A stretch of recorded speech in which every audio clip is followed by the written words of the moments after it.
हरे कृष्णा। ओम नमो भगवते वासुदेवाय नमः। एकादशी का व्रत रखने के बाद द्वादशी के दिन पारण किया जाता है। यह पारण किस तरह से करना चाहिए, किस समय करना चाहिए और इसके साथ साथ पारण करते समय किस तरह का भोजन ग्रहण करना चाहिए, इसके साथ ही पालन करने से जुड़े कुछ नियम भी मैं आज आपको इस वीडियो में बताने वाली हूँ। परंतु इससे पहले हम जान लेते हैं एकादशी पारण का मुहूर्त समय। एकादशी पारण का समय रहेगा 25 अप्रैल को सुबह 5:46 से 8:23 तक। यानी कि आपको इस समय के बीच में अपनी पूजा संपन्न करके अपने व्रत का पारण कर लेना है। आपको ध्यान रखना है कि वरुथनी एकादशी हो या कोई भी एकादशी हो, जब भी व्रत का पारण करते हैं तो आपको इस बात का ध्यान रखना है कि सूर्योदय के बाद ही आपने व्रत का पारण करना है, क्योंकि एकादशी के नियम के अनुसार कभी भी सूर्योदय से पहले किसी भी एकादशी के व्रत का पारण नहीं कर सकते।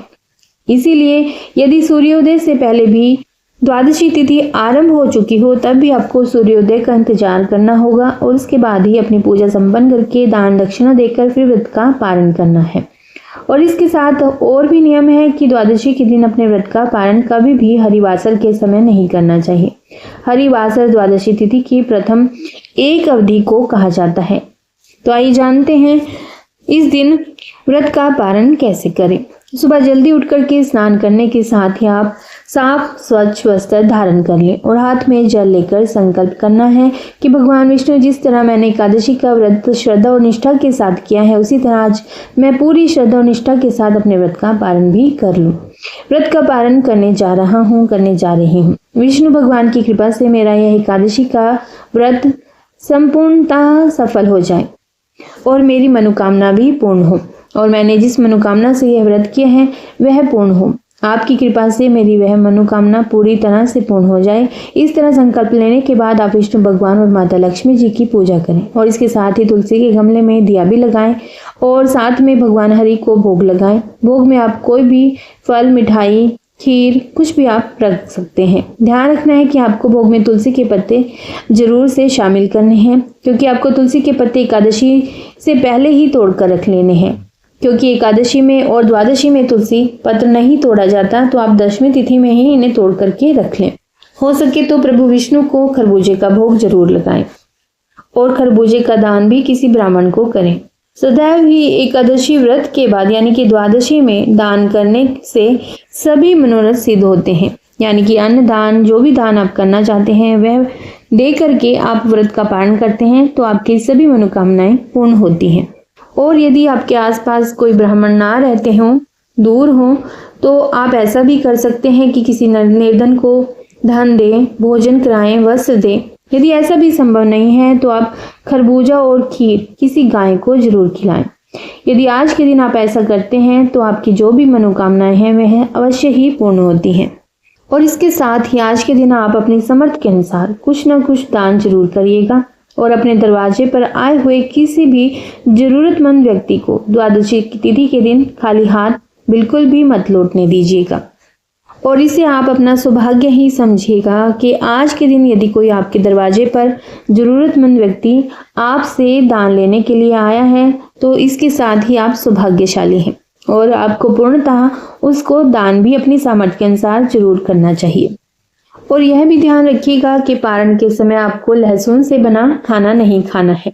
एकादशी पर भी आपने जो फलाहार लिया होगा वह भी आपका सात्विक ही हुआ होगा, क्योंकि उसमें भी लहसुन प्याज का प्रयोग नहीं किया जाता है और जब आप पारण करते हैं उसमें भी लहसुन प्याज का इस्तेमाल बिल्कुल भी नहीं करना है। अपने पूरे नियम के अनुसार व्रत का पारण करें, श्रद्धा के साथ भगवान विष्णु का ध्यान करें।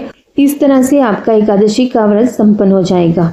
द्वादशी के दिन भी आप किसी तरह की मांस मदिरा का प्रयोग ना करें। झूठ, चोरी, चकारी, चुगली, चर्चा ये और किसी की भी निंदा करने से भी आपको इस दिन बचना चाहिए। क्रोध भी ना करें। द्वादशी तिथि के दिन भी आपको नाखून नहीं काटने चाहिए। ऐसे भी एकादशी का व्रत कभी भी दान के बिना सफल नहीं माना जाता, यानी कि पूर्ण नहीं माना जाता। चाहे अपनी समर्थ के अनुसार आप छोटा सा ही दान क्यों न करें, जरूर कीजिएगा। छोटा सा दान भी आपके संकल्प को पूर्ण करता है और आपकी एकादशी के व्रत को भी पूर्ण करता है। और पारण करते समय यह भी कहिएगा कि श्री हरि, मैंने श्रद्धा और भक्ति पूर्वक वैशाख मास के कृष्ण पक्ष की वरुथनी एकादशी का व्रत किया है। यदि इसको रखने में मुझसे जाने अनजाने में कोई भी गलती हुई हो, कोई भी अपराध हुआ हो, तो नारायण भगवान मुझे उसके लिए भी क्षमा कीजिएगा। और द्वादशी तिथि के दिन मैं जो भी दान करूं, उस दान को आप खुशी खुशी स्वीकार कीजिए। साथ ही इस दिन आपका आशीर्वाद मुझे और मेरे परिवारजनों को प्राप्त हो, ऐसा आशीर्वाद आप मुझे प्रदान कीजिए। और इस दिन प्रभु विष्णु को तुलसी दल भी आपने चढ़ाना है। और ये ध्यान रखिए कि एक एक पत्ता तोड़ करके प्रभु को नहीं चढ़ाना होता है, उनको संपूर्ण पत्ते यानी कि तुलसी दल समेत ही प्रभु को अर्पण किए जाते हैं। और मंत्र का उच्चारण करते समय तुलसी पत्र को चढ़ाइएगा, भोग लगाइएगा। आपको कहना है ओम विष्णुवे नमः। इस मंत्र का जाप करते हुए आपको भगवान विष्णु की वंदना इस प्रकार से करनी है। ओम मंगलम भगवान विष्णु मंगलम गरुड़ ध्वजम मंगलम पुंडरीकाक्ष मंगलाय तन्नो हरि। फिर उसके बाद आपको महालक्ष्मी यानी कि लक्ष्मी जी की पूजा आराधना करनी है और वह भी मंत्र बोलते हुए आपको लक्ष्मी जी को भी भोग लगाना है। मंत्र इस प्रकार से है, ओम श्री महालक्ष्मी नमः। यह कहते हुए आपको माता लक्ष्मी जी को भी, माता लक्ष्मी को तुलसी दल अर्पित नहीं किए जाते हैं, यह बात आपको पता होनी चाहिए। और प्रभु को जो भी आप भोग लगा रहे हैं वह भी बिना लहसुन प्याज के होना चाहिए। यानी कि कुछ लोग अन्न का यानी कि जो भी भोजन बनाया जाता है उसका भोग प्रभु विष्णु को आज के दिन लगाते हैं। कुछ लोग मीठे का भी भोग लगाते हैं। ज़्यादातर तो प्रभु को मीठे का ही भोग लगाया जाता है। फिर भी कुछ लोग जिन्होंने भोजन बना लिया होता है वे भोजन का भी भोग प्रभु को लगाते हैं। परंतु आपको भोजन स्वयं ग्रहण करने से पहले आपने जो भी दान की सामग्री दान में देनी है उससे पहले वो मंदिर में रख करके भगवान विष्णु के साथ उसकी भी पूजा कर ले और दाहिने हाथ से ही दान की सभी सामग्री को छूना है। फिर किसी योग्य व्यक्ति को दान की सारी सामग्री आप दें। और ऐसा नहीं है तो आसपास किसी मंदिर में भी आप यह दे सकते हैं।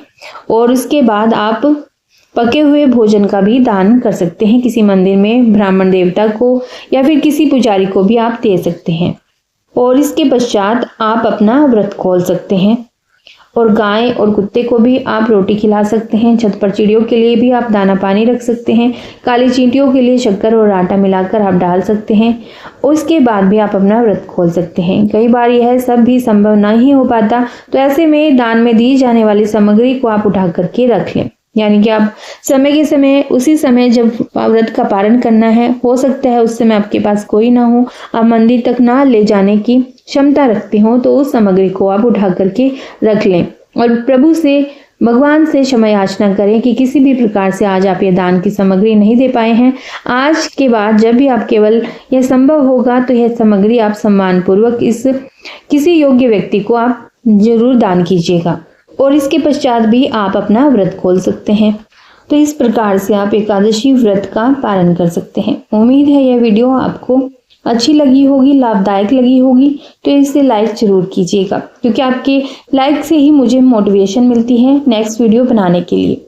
और कमेंट बॉक्स में लिखिएगा ओम नमो भगवते वासुदेवाय। तो इसी के साथ हरे कृष्णा, राधे राधे। आप सभी का एकादशी का व्रत पूर्णतया संपन्न हो, पूर्ण फल आपको प्राप्त हो।